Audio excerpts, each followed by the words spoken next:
Dobrý večer, milí přátelé. Dnes mám zvláštní pocit, protože poprvé program Ukrajina jako úkol natáčíme v Bratislavě v prostorách Ukrajinského institutu zde. 2 roky náš program natáčíme v knihovně Václava Havla v Praze a dnes startujeme v Bratislavě. A my pozvání přijali hosté Petr Bator, Martin Podáček. Pánové, dobrý večer. Dobrý večer. Dobrý večer. Ďakujem. Funguje.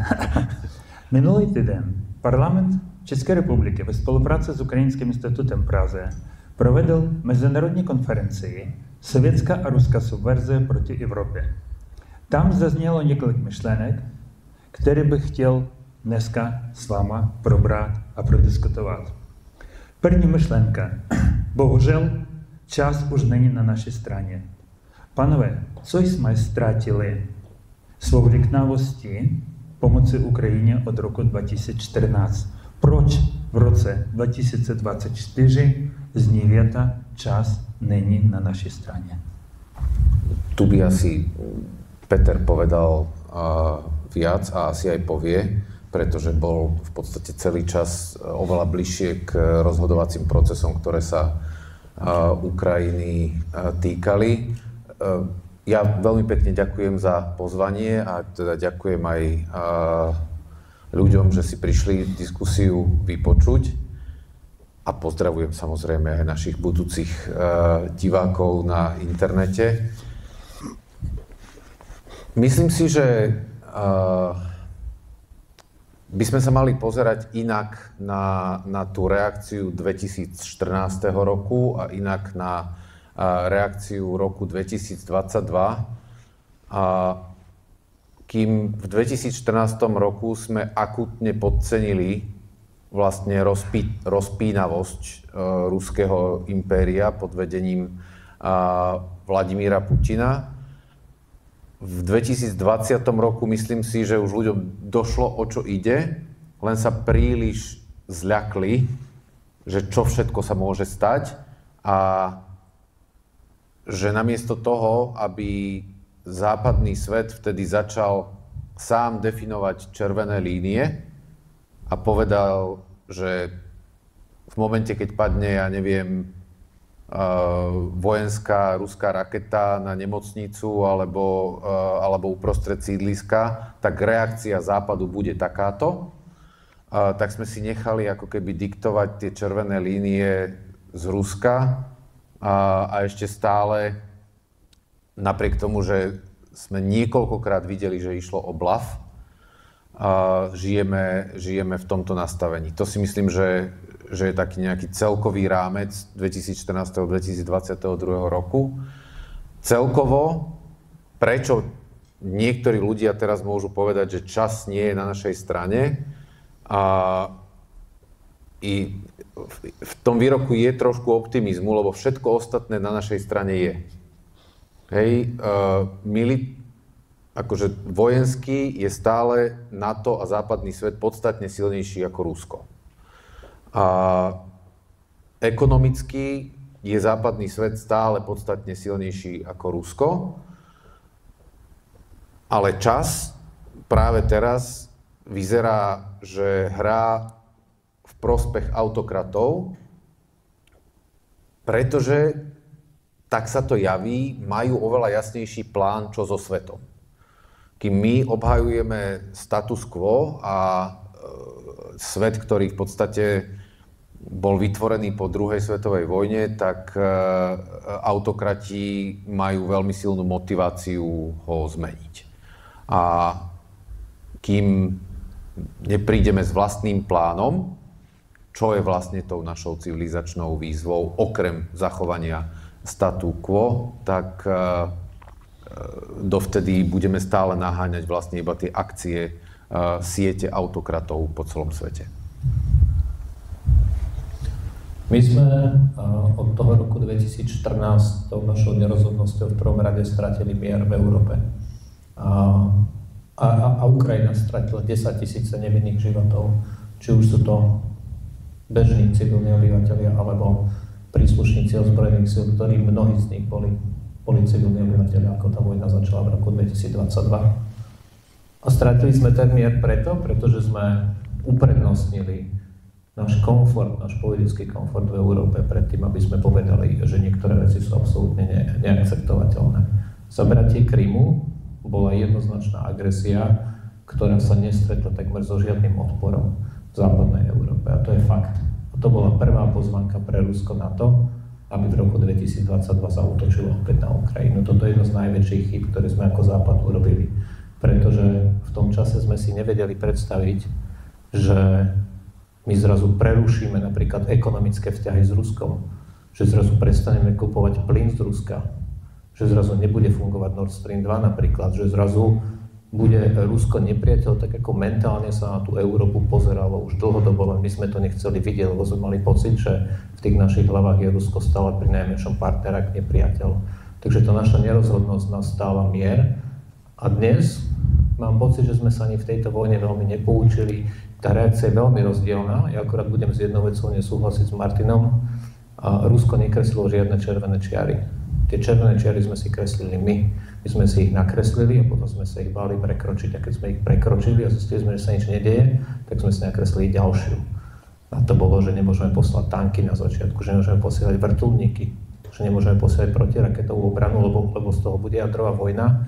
A každým ďalším krokom sme prichádzali na to, že to tak nie je, tak sme si nakreslili novú červenú čiaru. Putin nakreslil na začiatku jednu, lebo vedel, že bude fungovať. Povedal, keď prídete brániť Ukrajinu, bude z toho jadrová vojna. Dnes vieme, že by nebola.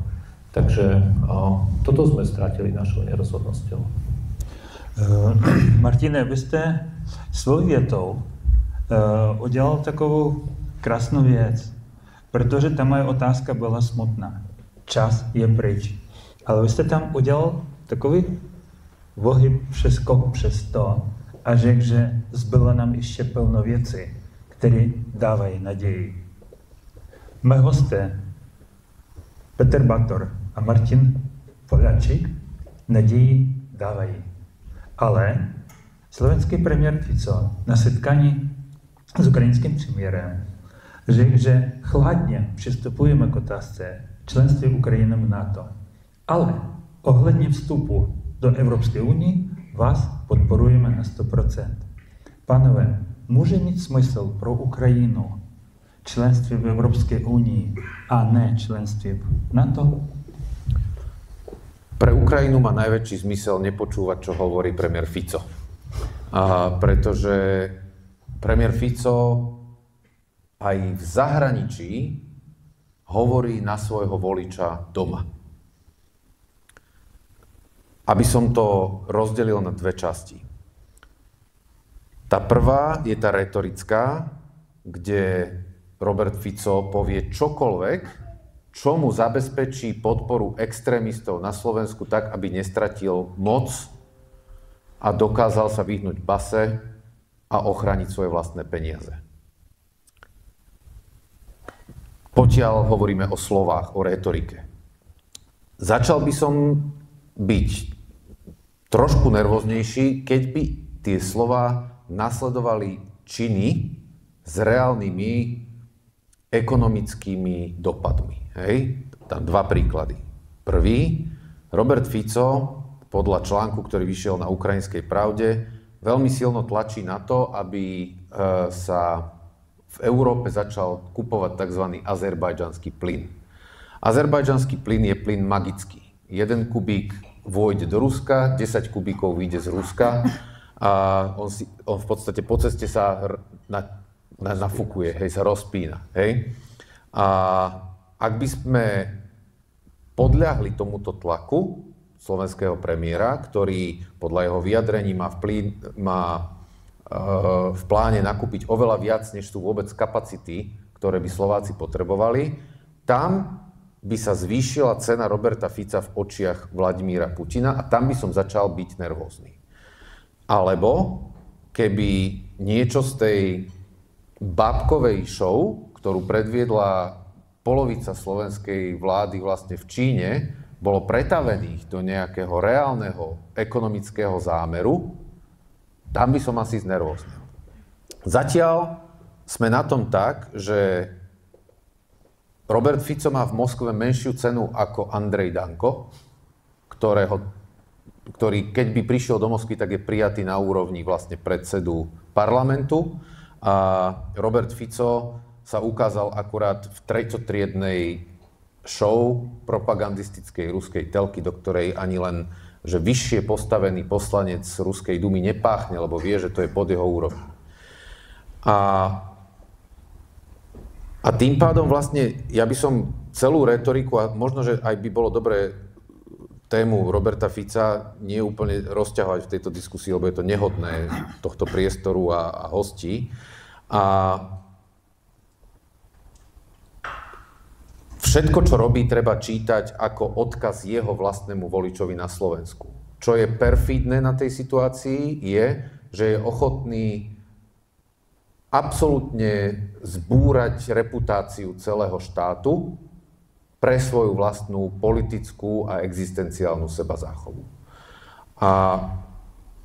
A tým pádom myslím si, že je, keď už sa o ňom rozprávať, tak iba v rozmere vlastne mechaniky moci a neprikladať príliš veľa významu samotným slovám. Ja odpoviem na tú otázku, ako bola položená, aj teoreticky. Keď sa nebudeme pozerať na Ukrajinu, tak členstvo v Európskej únii bez členstva v NATO vie byť reálne. Čierna Hora je napríklad toho príklad, že vieme si predstaviť, že by to bolo presne naopak, že by bola v Európskej únii, nebola by v NATO, alebo takmer hociktorý štát v Európe, lenže Ukrajina nie je v komforte, že si žije v bezpečnostnom váku, že ju nikto neohrozuje. A áno, tento výrok na prvý pohľad a pre slovenského občana sa zdá, že veď to dáva zmysel. Mne to zmysel nedáva, pretože je veľmi ťažko predstaviteľné, že sa bude Ukrajina rozvíjať, bude prijímať európske štandardy, európske firmy budú prichádzať na Ukrajinu, budú sa tam rozvíjať, spravíme si slobodný pohyb osôb, tovarov, služieb a zároveň bude Ukrajina čeliť existenčnému nebezpečenstvu, ktoré európske firmy budú dobrovoľne chodiť na Ukrajinu a rozvíjať svoju činnosť, keď nebudú mať istotu, že tá ich investícia tam bude ochránená. Ktorí európski občania budú masovo cestovať za prácou alebo na výlety na Ukrajinu, pokiaľ tam bude vojna, alebo pokiaľ tam stále bude nebezpečenstvo vojny. Jednoducho v tomto prípade členstvo v NATO dáva základný bezpečnostný predpoklad na to, aby členstvo Ukrajiny v Európskej únii bolo efektívne, aby bolo také, ako ho máme my Slováci. A niekto hovorí, veď to nemusí byť len členstvo NATO, veď to môžu byť nejaké iné bezpečnostné garancie, aby Ukrajinu už Rusko nikdy nenapadlo. Na teraz existuje len jedna. Ukrajina už mala bezpečnostné garancie v Budapešťanskom memorande. A kde je dnes je vo vojne? Jediná garancia, ktorá tu dnes je členstvo v NATO. A pre nás, buďme sebci trošku, keď sa na to pozrieme zo Slovenska, tak máme dve možnosti. Môžeme mať tú NATO hranicu tej kolektívnej obrany na slovensko-ukrajinskej hranici, tam si postavíme, dáme tu kľudne ďalších 10 000 vojakov a keby, nedaj Bože, tá vojna prišla na slovenskú hranicu, tak sa budeme kolektívne brániť. A necháme Ukrajinu na pospas. A vždy to bude potom krajina, ktorá sa bude musieť byť o svoju vlastnú bezpečnosť a o svoju vlastnú nezávislosť, čo má aj priamy vplyv na Slovensko. Alebo ten bezpečnostný múr postavíme na východnej hranici Ukrajiny, zoberieme Ukrajinu k nám a tým pádom vieme, že celé to územie Ukrajiny bude bezpečné. Zo sebeckého hľadiska pre Slovensko je ďaleko lepšie mať Ukrajinu v NATO a vedieť, že tam už druhýkrát vojna nebude a vtedy aj to členstvo v Európskej únie bude mať zmysel. Ja si neviem predstaviť členstvo v Európskej únii efektívne bez toho, aby sa Ukrajinci nemohli cítiť bezpečne a mali také záruky, ktoré naozaj nemajú konkurenciu. Ja ešte doplním jednu. Jo, prosím. A páči sa mi ten sebecký pohľad, ešte ho doplním. A je v absolútnom záujme každej jednej európskej krajiny a Slovenska zvlášť, aby Ukrajina bola stabilná vo všetkých možných ohľadoch. A príspevok ku stabilite je kombinácia členstva v Európskej únii a v NATO. Ukrajina, keď jedného dňa skončí táto vojna, a dúfam, že to bude čo najskôr, bude európska krajina s najlepšie vycvičenou armádou, ukovanou v boji. Hej, že s reálnou skúsenosťou, s armádou, ktorá prepisuje spôsob vedenia vojny pre celý svet. Ale zároveň to bude krajina v akútnej kríze. Hej. Každá vojnou postihnutá krajina v momente, keď opadne adrenalín, v podstate sa musí vyrovnať s posttraumatickými šokmi, s obrovským množstvom veteránov, so štrukturálnymi zmenami, s rekonštrukciou, odminovaním. A toto všetko by sme mali pomáhať robiť Ukrajine ako našmu partnerovi, preto aby sme zabezpečovali, aby čo najdlhšie ona vydržala stabilná. Lebo do Ukrajiny sa vráti aj politika. A politika znamená, že nie len proti sebe stoja demokrati, druhí demokrati a tretí demokrati. Častokrát, a v našom regióne to môžeme sledovať veľmi plasticky, vo voľbách môžu stať demokrati a na druhej strane proste nacionalisti, populisti a rôzne iné prúdy, ktoré z krízy vedia povstať ako mimoriadne silné. Je v najlepšom záujme všetkých ľudí v Európe nedopustiť, aby povojnová kríza v Ukrajine pustila k moci populistov, nacionalistov a ľudí, ktorí budú viacej myslieť sami na seba, ako by mysleli na tú krajinu. A tam aj členstvo v NATO, aj členstvo v Európskej únii sú veľmi silnými piliermi, ktoré tomu môžu brániť. Martin, vy ste na začiatku popsal, že tahle situace je vyvolaná populizmem a strachem. Ta myšlenka Ukrajiny vlastně o vstupu Ukrajiny do NATO pramení z toho, že se obávají, že vstup Ukrajiny do NATO rozpoutá třetí světovou válku. Ale generál Zaluzný řekl, že od roku 2014 ta válka už běží. Že ta válka začala roku 2024 na Ukrajině. Lze a vlastně řekl další myšlenku, že tuhle třetí světovou válku lze zastavit na Ukrajině. Co můžeme udělat pro to, aby slova Zaluzného staly realitou? Ja s pánom generálom Zalužným súhlasím minimálne v tom, že pojem Tretia svetová vojna už je pojmom definičným, nie čierno-bielým, hej, že či je alebo nie je, záleží od toho, že ako si ju zadefinujeme. A ak by sme sa pozreli na ňu ako na komplexný mocenský súboj na úrovni politickej, ekonomickej, informačnej a samozrejme konvenčného ako keby ozbrojeného konfliktu, tak na rôznych týchto poschodiach rôzne krajiny vo svete už vo veľmi aktívnom konflikte sú.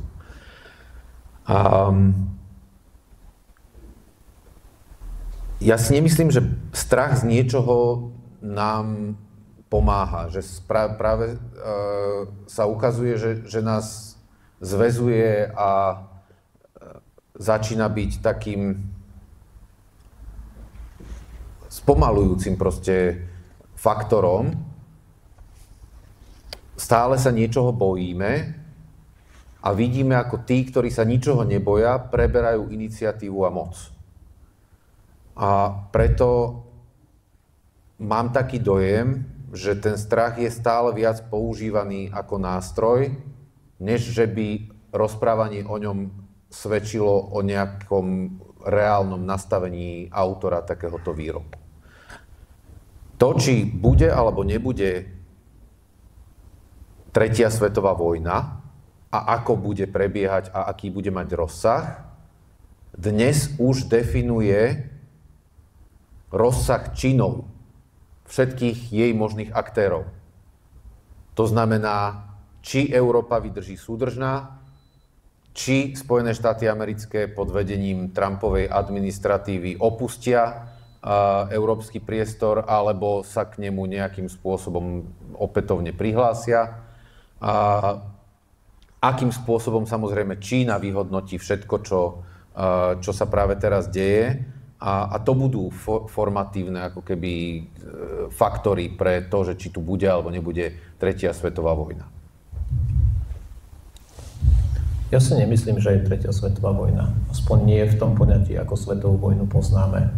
A rozumiem tomu pojmu, keď sa pozrieme, aká veľká nestabilita je v celom, zase dnes už takmer v celom svete a ako sú tie konflikty oveľa intenzívnejšie, tak áno, niekto môže mať ten pocit, ešte nie je.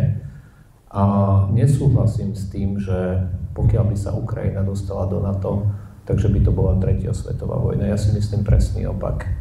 A najväčšie nebezpečenstvo pre náš kontinent je, keď Rusku ukážeme, že môže napadnúť štát a že bude mať na konci dňa z toho výhodu. Toto je pozvánka. Ten taký porazenecký prístup, že len už nech je mier na Ukrajine, čo mimochodom, a budem to opakovať, lebo premiér Fico urobil jednu fantastickú vec a tomu treba uznať. On je veľmi šikovný politik. On nám ukradol slovo mier. On ho najčastejšie zo všetkých používa a má to dobre vymyslené, lebo keď sa spýtate, že kto je proti mieru, tak nenájdete jediného človeka v žiadnej miestnosti, ktorý povedal, nie, ja som za vojnu. Jednak by to bola politická samovražda, jednak to nedáva zmysel. Problém je, že to, čo Fico nazýva mier, je kapitulácia Ukrajiny. On keď rozpráva o mieri na Ukrajine, on hovorí, že Ukrajinci majú prestať bojovať. Nikdy ste ho nepočuli povedať, že mier bude, keď Rusko prestane bojovať. On sa pod to podpísal, mimochodom, 25. februára 2022, deň po napadnutí Ukrajiny, podpísal uznesenie Národnej rady, kde jeden z bodov hovorí, že voláme a vyzývame Rusko, aby okamžite stiahlo všetky svoje sily z Ukrajiny a prestalo vojenské aktivity. Tam sú podpísaní okrem iných členov Smeru aj dvaja členovia Smeru, z ktorých dnes jeden je premiér a druhý je minister zahraničných vecí. Keď rozprávajú o miery, tak ja im vždy odporúčam, nech sa vrátia k tomu, čo podpísali 25. februára. Ak budeme presadzovať ten mier, o ktorom sa dnes rozpráva tu na Slovensku, tak sa vždy rozpráva, že Ukrajina má prestať bojovať. To znamená, ja si neviem predstaviť scenár, pri ktorom, keď ukrajinské vojska prestanú brániť, lebo oni nebojujú, oni bránia vlastnú vlast. To je veľký rozdiel, to nie je agresia. Keď oni toto prestanú robiť, tak ja si neviem predstaviť, že ruské vojska povedia, aha, tak my teraz prestaneme. Putin sám povedal, že pokiaľ Ukrajine dochádza munícia, tak on nemá žiadny záujem na tom, aby prestal útočiť, lebo z jeho pohľadu bol hlúpy. Keď vidí, že môže získať ďaleko viac územia, no tak v tom prípade bude len pokračovať. Takže takže my sa k tej tretej svetovej vojne snáď dostaneme tým, že by sme tú Ukrajinu nechali na pospas. Toto je naše najväčšie nebezpečenstvo. Pane Bator, já použiju vaše slova, nebo vaši větu, že uznání a obdiv světa nepřinese mír v Ukrajině. Vlastně o tom míru, o kterém jste povídal. Kromě uznání a obdivu, Ukrajina potřebuje naši pomoc. A svět potřebuje přijmout tu realitu a vzdát se části svého komfortu. A teď moje otázka. Jak moc ten komfort na gauči v té dospělé civilizované Evropě je rozhodující a nakolik je civilizovaná demokratická Evropa toho svého gaučního komfortu se vzdát? Ešte stále je to veľmi silný pocit a veľmi intenzívny. A on má dve zložky, z ktorých ja by som, akože to vlastne, tá hlavná je politický komfort. Politický komfort je, že nebude musieť príjmať rozhodnutia, ktoré majú politický náklad. A politický náklad znamená, že napríklad si bude musieť odtrhnúť pár miliónov eur zo zdravotníctva, zo školstva, z infraštruktúry a poslať ich na pomoc Ukrajine, namiesto toho, aby som ich investoval doma. A samozrejme, to je veľmi nepopulárna vec. Lenže problém je, že pokiaľ my dnes nebudeme investovať tieto malé čiastky, ešte stále sú to malé čiastky, a ak sa niekto chce hrať, tak nech si pozrie, koľko nás stála vojna v Afganistane. A to sú neskutočné miliardy, ktoré sú stále absolútne neporovnateľné s tým, čo sme dali Ukrajine. Tak ak my dnes máme politický komfort, ktorý nám hovorí, že nedávajme ani tieto menšie čiastky, tak do budúcna, pokiaľ by Ukrajina prehrala, nás to bude stať násobky viac. A vtedy nám to bude ľúto. Jediný rozdiel bude, že vtedy už nebudeme mať voľbu, že či chceme tej Ukrajine pomôcť a udržať si ten náš komfort, alebo budeme musieť robiť viac. A už budeme prinútení niečo robiť. Takže to je ten politický komfort a ten druhý je ten finančný. Veď žiadny štát nechce dávať dobrovoľne peniaze tomu ďalšiemu, je to prirodzené. Lenže niekedy to naozaj musíme skalkulovať a my nehovoríme o žiadnych strašných čiastkách. Napríklad pobaltské štáty prišli s nápadom, že každý členský štát NATO a ostatné sa môžu pripojiť, dajú 0,25% HDP na pomoc Ukrajine, na vojenskú pomoc. 0,25. To je trošku viac ako 10% toho, aký máme záväzok investovať do našich obrán. A že už s touto pomocou by ten rozdiel bol obrovský. A ja napríklad neberiem ani ten argument, že veď my už vlastne nemáme čo dávať. Keď sa kriticky pozrieme do skladov našich armád, vrátane tej slovenskej, mimochodom ešte vždy je čo dať a čím viac na západ ideme, tým sú tie zásoby väčšie. A napríklad dnes existenčné ohrozenie Talianska, Francúzska, Grécka, a možno, že Grécko je trošku niekde inde, keďže stále má zmrazený konflikt s Tureckom, ale ja neviem, Portugalska, ďalších štátov, Španielska je tak malé, že si vedia dovoliť hlboko načrieť do svojich zásob vojenských a nebude ich to bolieť. Když mluvíme o tom evropském komfortu, Rusko ještě z sovětských dob vždycky mělo za cíl ten komfort Evropy narušit. A tohle vlastně dělá i dnes. Rusko navázalo na ty nejlepší tradici sovětské budování pátých kolon v Evropě. Pánové, jak je velká ta pátá kolona na Slovensku? Tak 50%. Nie aktívna ruská kolóna, tá je oveľa menšia. Ja si myslím, že zo Slovenska sa podarilo urobiť také zaujímavé laboratórium, kde naozaj celý svet môže vidieť 50-50 v populácii proautokratické a prodemokratické nastavenie. Hej, že na tej línii stredovej to bude zrejme šedé a preskakujú ľudia z jednej strany na druhú a bude veľa ľudí, ktorí by sa ani nevedeli zadefinovať. Ale aj v podstate tie výsledky volieb nám to ukazujú, aj mnohé štúdie, ktoré sa na Slovensku robia, že do 50% a niekde cez 50% obyvateľstva má ako keby proautokratické nastavenie. A ja by som to nevolal ruskou kolónou, pretože existuje, že malá časť ľudí, ktorí ako keby aktívne podporujú ten ruský narratív, a potom je tu podľa mňa veľká časť ľudí, ktorí sa proste tých Rusov boja. A oni budú radšej, keď sa Ukrajina vzdá niečoho a tých Rusov zastaví, než by sme ich mali mať tu. A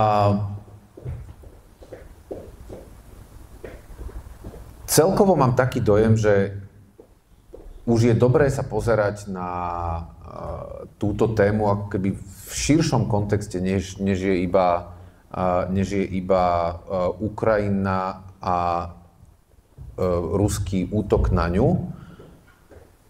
A pričom ale to zadanie, že Ukrajina ako úloha ostáva.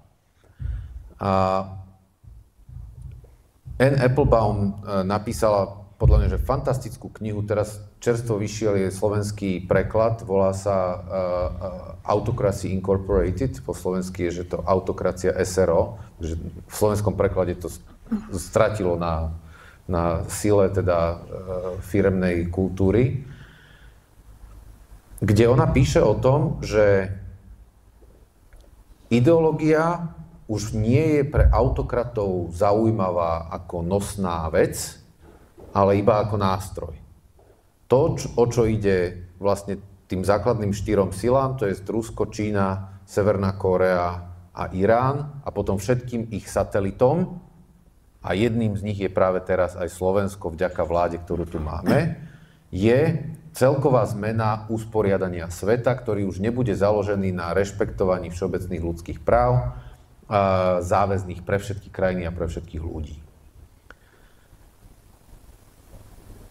Viktor Orbán to hovorí úplne otvorene, že podľa neho sa centrum moci presúva do Ázie a on už sa otvorene aj správa podľa toho, že vlastne tá Európa už nejak chradne a rozpadáva sa a on už hrá ako keby, že vsádza na toho koňa tej azijskej superveľmoci a azijského vplyvu. To, o čom sa rozhoduje v Ukrajine je, že či sa podvolíme tomuto konceptu a dáme vlastne tejto autokracia SRO signál, že na to má, alebo pôjdeme podľa toho, čo povedal Harari svojho času, niekedy vo februári 22, že Európa má pod tým pohodlným sadlom ešte stále strašne veľa svalov, len ich nepoužíva. A myslím si, že je čas na tie svaly práve teraz. Hej, že nepozerať sa na to, že či máme ideologickú ruskú kolónu, lebo to odpútava pozornosť. Skôr by som sa pozeral na prejavy proautokratického myslenia a vyrovnával sa nejakým spôsobom s ním.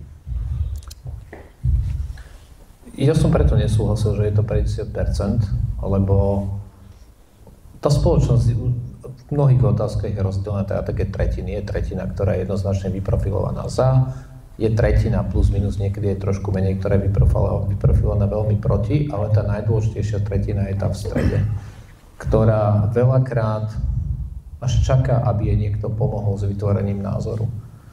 A keď som bol ešte v Moskve, keď sa tam ešte dalo cestovať a keď ma tam ešte pustili, tak sme boli v jednom knihkupectve, takom polooficiálnom, ako ho volali. Tam bolo na monitore, na kase napísané nesmatri ruský televízor a nepozeraj ruskú televíziu. A to je presne o tom, že ako politici rozprávajú, tak si tá tretina tvorí názor. Pokiaľ tí politici komunikujú zodpovedne, a keď ja vidím, že ten občan veľakrát aj hľadá nejakú oporu v tom, aby vedel, čo je správne a čo nie je správne, tá najväčšia zodpovednosť politikov je práve vytvárať a rozprávať o tom, čo je správne. A myslím si, že je absolútne amorálne živiť sa doma politicky, vnútropoliticky na strachu občanov a strašiť ich vojnou, a ešte to do kontextu toho, že najlepšie by bolo, keby ten druhý štát prestal bojovať, veď nám je to vlastne jedno, ako tam oni skončia, lebo keď oni sa budú brániť, tak vy tu všetci umriete od strachu, lebo bude vojna. Toto je presne tá tretina a žiaľ Bohu, keď sa tá retorika vyostrí až takto, tak potom aj tá časť tej tretiny, ktorá väčšinou je vyprofilovaná za ten pozitívny narratív, tak začne pochybovať aj oni sa. Ten ľudský strach je jeden z tých najprirodzenejších prvých pocitov alebo prvých reakcií, ktoré človek má. Politik by sa nemal živiť na strachu občanov a už vôbec nie na úkor bezpečnosti iného štátu. Ruská okupace Ukrajiny roku 2014 totálně změnila mentalitu Ukrajinců. Mentální pohled do západu se moc nezměnila. A mentalita západu nedovoluje mu udělat to, co udělala Ukrajina. Připnout do režimu aktivní obrany. To je to, co se stalo na Ukrajině od prvního dne války. Režim aktivní obrany. Kdy Evropa, Západ pochopí, že musí ten čudlík připnout a společně se bránit eskalaci Kremlu. Kdy ten Západ pochopí, že eskalace má dva konce. Nebo eskalace zastavíme, nebo eskalace pokračuje. Keď nás konečne niekto z toho komfortného gauča zhodí dole. Pretože stále je v Európe pocit, že toto je ukrajinská vojna. Že to nie je naša. Že to nie je o bezpečnosti celej Európy. My to rozprávame, ale ten pocit komfortu, ktorý ešte máme a vlastne je pocit bezpečia, keď čím ďalej idete od Ukrajiny, tak tým väčší je ten pocit komfortu. Ja tomu v istom smysle rozumiem, keď mne dnes niekto povie, že v Maroku je kríza a že mi chodia 10 000 imigrantov na moje územie, no tak tu v Bratislave si poviem, no akože však je to asi problém, a otočím si ďalšiu stranu novín. Ja to vlastne nemôžem úplne zazlievať tým štátom, ktoré sú ďaleko od Ukrajiny, že vlastne majú rovnaký prístup k tomu, ako by som ja možno mal k tomu Maroku. Len toto je naozaj veľký problém a tu je práve tá zodpovednosť tej politickej elity, aby vysvetovala vlastným občanom, že tu keď si trošku ukrojíte, tak dostanete obrovskú vec naspäť a to je naozaj garancia toho mieru. Ja sa naozaj obávam, a je to pre nás čierny scenár, že sa toho komfortu budeme musieť zbaviť vtedy, keď už nebudeme mať inú možnosť. Keď už budeme naozaj ohrození, lebo dnes naozaj tá Ukrajina je je brána k bezpečnosti Európy alebo brána k tomu, že sa tu na dlhé roky budeme mať zle. Keď by sa dnes ten konflikt zamrazil, keď by dnes Ukrajina súhlasila s tým, že rozumieme, že sa to nedá s tým pohnúť a tu bude nejaká deliaca línia, tak to je iba odkladanie ďalšieho konfliktu. Ja si neviem predstaviť, prečo by Rusko o pár rokov opäť neposunulo tú líniu ďalej. Už to urobilo s Krymom a už videli, že už sme sa pripravili. Teraz, keby sa to zamrazilo, tak by povedal Putin doma, aha, toľko som opäť získal a na budúce získam opäť. Ja mu neverím. A ja neverím ani Rusku bez Putina, že to nebude skúšať ďalej. Jednoducho my musíme na tej Ukrajine jasne raz a navždy Rusku ukázať, že ste to skúsili a zostali ste strašne na frak a už to nikdy neskúsite viac, pretože dnes už je Ukrajina patrí tam a sme naspäť pri tej otázke toho členstva, že dnes sme si Ukrajinu definitívne zobrali k sebe, že patrí tam, kam odjakživ vám patriť mala a jednoducho pre Moskvu je jediná vec, že sa tej Ukrajiny navždy mentálne vzdá v tých hlavách, lebo musíme im odkomunikovať, ale to je činmi, že jednoducho tu nie je iná možnosť, toto nikdy nedostanete. Pokiaľ sa toto nestane, tak to Rusko vždy v nejakých vlnách sa bude vracať k myšlienke, že ja si z tej Ukrajiny stále chcem niečo zobrať. Prosím. Ja by som asi nesúhlasil s vami v jednej veci a to je, že ten ukrajinský pohľad na ten konflikt sa zmenil v tom roku 2014. A ja som mal možnosť sa teda rozprávať s ľuďmi veľmi znalými pomerov v silových zložkách a tajných službách ukrajinských počas môjho pôsobenia v Globseku v Kieve. A jedna vec, ktorá tam od nich zaznela, bola, že ich vlastne prekvapilo, že v tom februári 22 ten Putin zaútočil. Pretože ak by nechal iba tých 100 niečo tisíc vojakov proste na tej hranici a v tom Bielorusku a len tlačil niekoľko ďalších mesiacov, tak tá ukrajinská spoločnosť bola tak rozdelená vnútri, že by sa politicky a mocensky proste položila sama. Tak to čítali oni. A keď si pozrieme ako keby pohľad ľudí z Lvova na vojnu pred februárom 22, keď sa pozrieme na nastavenie ako keby východnej Ukrajiny a západnej v januári 22, keď sa pozrieme na politickú mapu, hej, proste Zelenský výrazne strácal na podpore, hrozilo, že stratí podporu parlamentu. Toto všetko sa zmenilo v momente, keď začala plnoformátová vojna. Takže nie je to podľa mňa úplne tak, že Ukrajinci od roku 2014 robia všetko preto, aby predefinovali svoj vlastný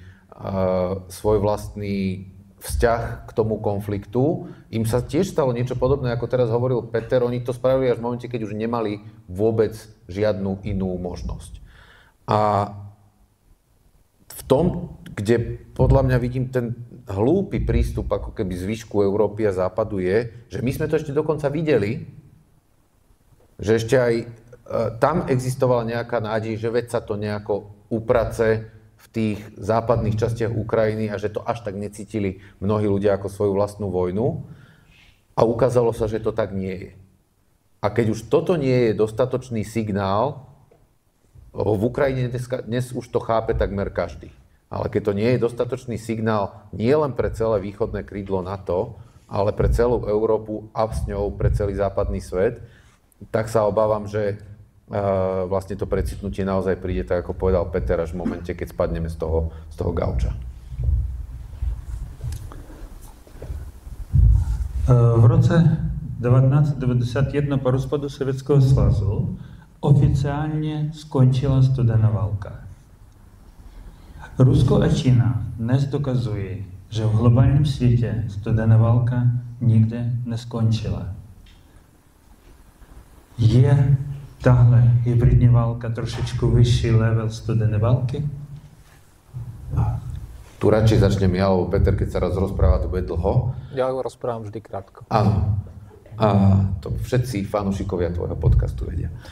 A existuje teória, že máme studenú vojnu 2.0 a že je to studená vojna Spojených štátov proti Číne. A vlastne, že všetky ostatné konflikty, ktoré vidíme dnes, sú ako keby proxy prejavmi tohto konfliktu.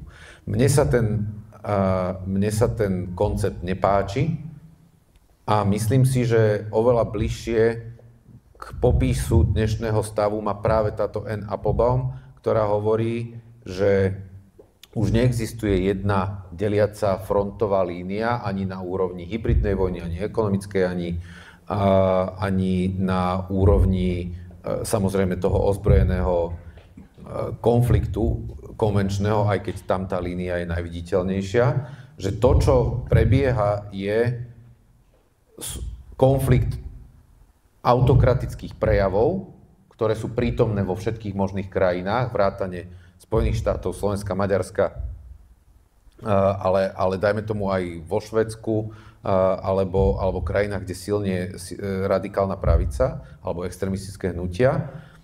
A potom je tam vlastne prodemokratická sila, napríklad tá, ktorá dokázala zvrátiť dejinné pohyby v Poľsku. Hej, kde už to hrozilo, že to proautokratické myslenie získa vlastne nejaký dlhodobejší hold, hej, držanie tej moci a podarilo sa zorganizovať prodemokratickú stranu toho politického spektra natoľko, že ten autokratický ako keby svet zase potlačila trošku ďalej. Takže ak máme hovoriť o nejakom novom druhu konfliktu, tak je to konflikt s touto previazanou sieťou autokratov, ktorí využívajú prostriedky západného sveta, vrátane anonymných firiem, offshore firiem, kryptomien a neviem čo všetkého, aby ochránili svoju vlastnú nedotknuteľnosť a svoje vlastné ekonomické záujmy. A preto budú rozpútavať vojny, preto budú rozťahovať svoje územia, keď sa im to dovolí, preto budú napádať a rozkládať inštitúcie, ako je Európska únia, NATO alebo hociaká iná, lebo tie sú ich najväčším ohrozením. Prečo váš pohľad na studenú válku? Začnem s tou hybridnou, lebo tá je možno jednoduchšia. Veľmi ju podceňujeme, pretože nie je to bombardovanie, nie je to priama škoda, ktorú by ste videli, nie sú to rakety, ktoré by lietali, alebo tanky, ktoré by strieľali. A ja by som to možno nenazval hybridnou vojnou, ale je to veľmi intenzívna konfrontácia. V druhej svetovej vojne sme to nevideli, no pretože sme nemali také vyspelé siete, pretože tie ekonomiky neboli tak prepojené. Keby v tom čase boli tak prepojené, keby v tom čase boli tie technológie, ktoré máme dnes, tak veľká časť tej druhej svetovej vojny sa vedie v tejto oblasti. A nebolo by to len takéto kinetické, to je tá klasická vojna. A my, keďže nevidíme, že nám tu padajú budovy a nezomierajú ľudia, tak máme pocit, že toto je také niečo menej dôležité. A ja si myslím, že to podceňovanie práve tohto, že keďže to nemá taký brutálny priamy dopad, tak toto sa nám jedného dňa vráti, lebo tá hybridná vojna sa stupňuje. Pár rokov dozadu to vyzeralo úplne inak. Dnes už ju normálne priznávame, čo je fajn, a nič s ňou nerobíme. Alebo robíme s ňou veľmi málo, čo je veľmi zlé. K tej studenej vojne, tí, čo ma poznajú, vedia, že ja som informovaný optimista, takže pesimista vlastne. A pre mňa by studená vojna bola na teraz najlepší možný scenár, ktorý by nás na najbližšie roky čakal. To je to najlepšie, čo si môžeme želať, lebo ak chceme byť realisti, nebudeme mať žiadne priateľské vzťahy s Ruskom. To naozaj v strednodobom hľadu, nedá sa to predstaviť. A to oveľa väčšia pravdepodobnosť je nejakého druhu konfrontácie. Preto hovorím, že optimistický pohľad je, že by tá stena, o ktorej som rozprával, bola postavená na východnej hranici Ukrajiny a z obidvoch strán tej steny budú koncentrované vojska ako počas studenej vojny a bude to stabilná situácia, ktorá bude predvídateľná. Všetko ostatné znamená väčšie riziko pre nás. Mám takovou poslední otázku naší diskuze. Mistr Sund řekl o tom, že cílem války je mír. Ukrajinci nám kupují čas. Čas nějakou chvíli žít v míru. Jaké je vaše vidění míru na Ukrajině?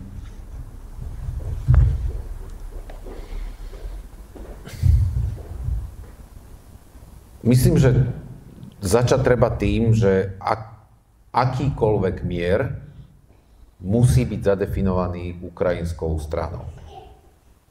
A zvyšok sveta by mal byť pripravený buď sa pridať na jednu z tých negociujúcich strán, alebo byť mediátorom medzi nimi v momente, keď Ukrajinci povedia, takáto je naša predstava o konci tohto konfliktu.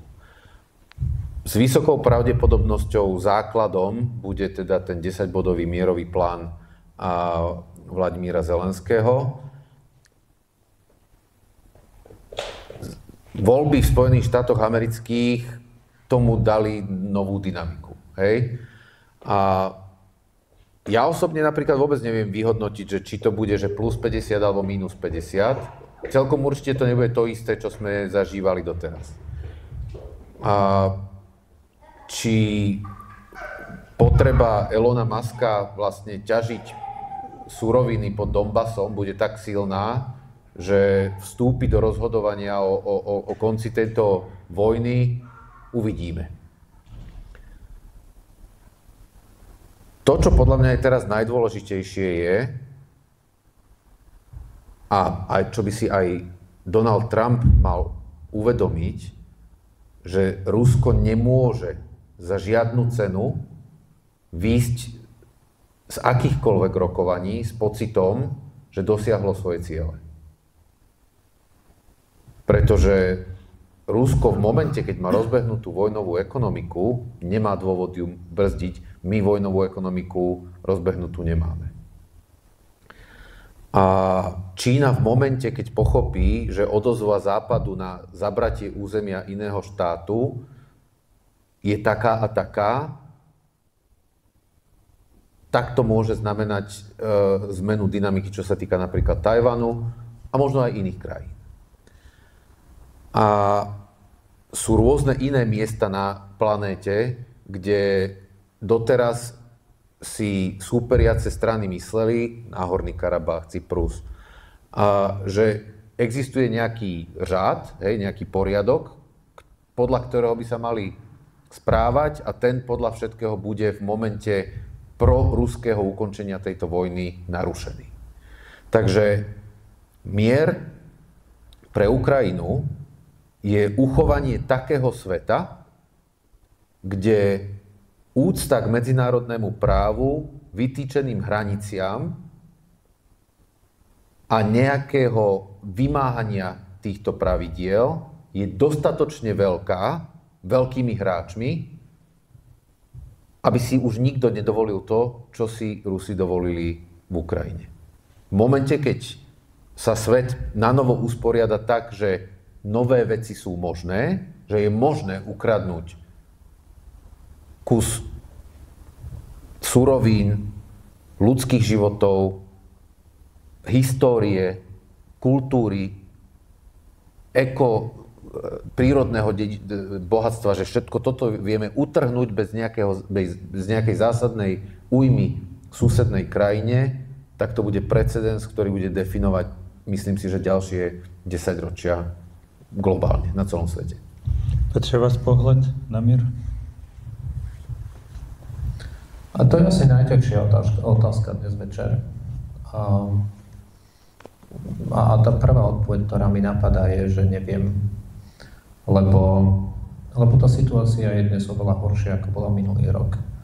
A mám pocit, že minulý rok bolo trošku viac nádeje pre dobré skončenie toho konfliktu. Dobre bolo, že vždy je šanca sa tej ruskej agresie zbaviť.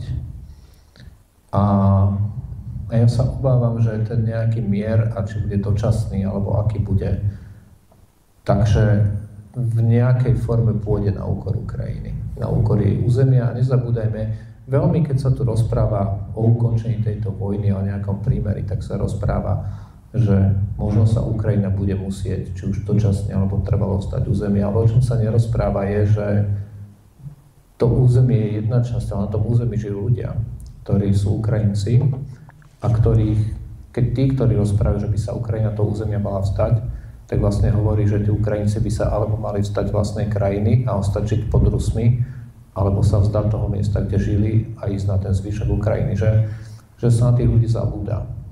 A ukrajinský režim na to nezabúda, ale mám pocit, že ten zvyšok sveta na to zabúda.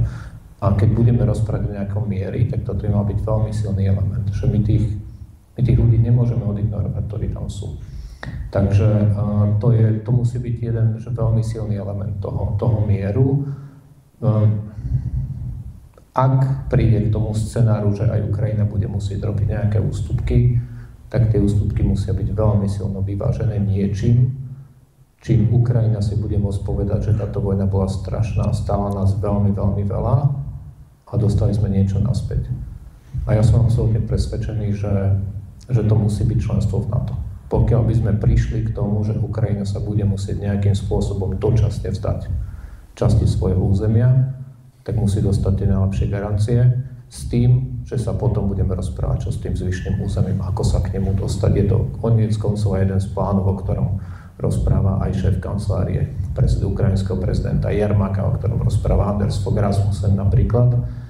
Ale mier, ak si ho dnes, a veľa ľudí aj na západe, dokonca aj tí takí, že proukrajinsky zmýšľajúci si ho predstavujú tak, že veď Ukrajina teraz okupuje časť ruského územia, Rusi okupujú veľkú časť ukrajinského územia, no tak si to niečo povymieňajú, no a tak tí Ukrajinci asi o niečo prídu a možno, že to skončí lepšie, ako sme si mysleli.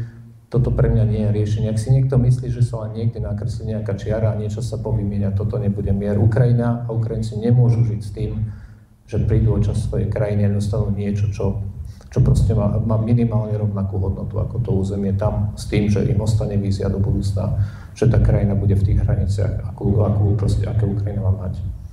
Ja ešte doplním. Jo, prosím. Súčasťou mojej novej práce, ktorú vlastne teraz som začal robiť pre holandskú nadáciu Emil Foundation, je vlastne jednak šírenie osvety o situácii unesených ukrajinských detí, ktoré sú na ruskom území, ale takisto vytváranie vlastne medzinárodnej snahy o ich návrat. A to je napríklad jeden z bodov, ktorý by mal byť pre celý svet, že no-go. Hej? A ruská strana sa pochválila tým, že oslobodila vyše 700 000 detí z ukrajinského územia. A oficiálne ukrajinské čísla, ktoré sú viac ako rok staré, hovoria o niečo 20 000 detí, ktoré majú že mená a že sú zaznamenané prípady. My, ktorí pracujeme v tej oblasti, si myslíme, že tie reálne čísla môžu byť niekde medzi 100 až 200 000 detí. Hej, to je obrovské číslo. A že vôbec to nezobrať ako keby do úvahy pri rozhovoroch o konci tohto konfliktu mi príde proste dokonale zvrátené. A veľká časť škôd, ktoré boli napáchané, ostane po tej vojne proste tak či tak Ukrajincom v rukách. Hej, že to je tá nespravodlivosť, že oni majú teraz že najzamínovanejšiu a najkomplexnejšie zamínovanú časť planéty na starosť. Hej, že či vyhráme, prehráme, musíme to riešiť.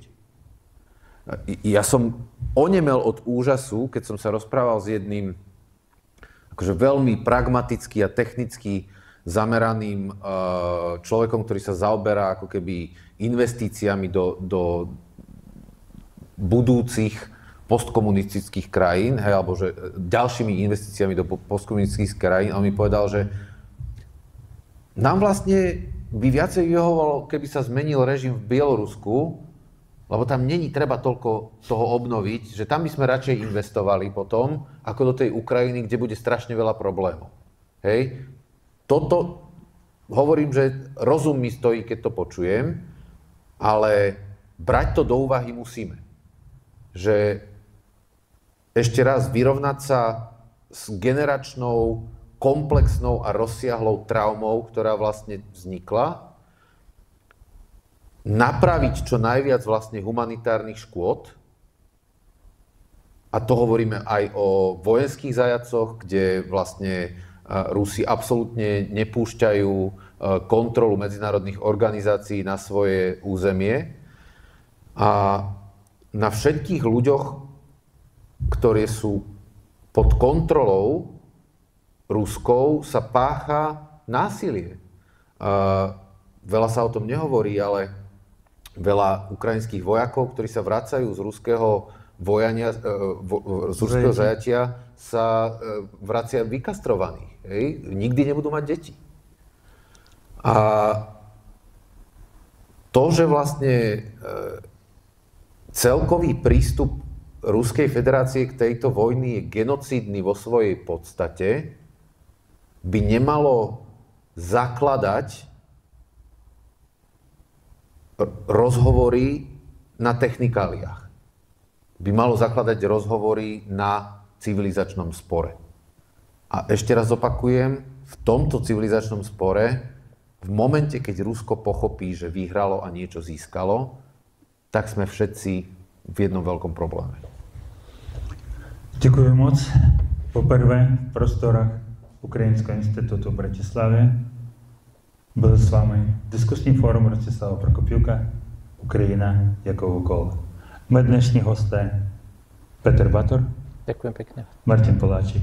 Ďakujem za pozornosť. Obrovský dík za vaši snahu pomáhat Ukrajině. Děkuji a nechávám na závěr vaše slova naděje o tom míru na podmínkách Ukrajiny. Děkuji, všetko dobré, dovidenia.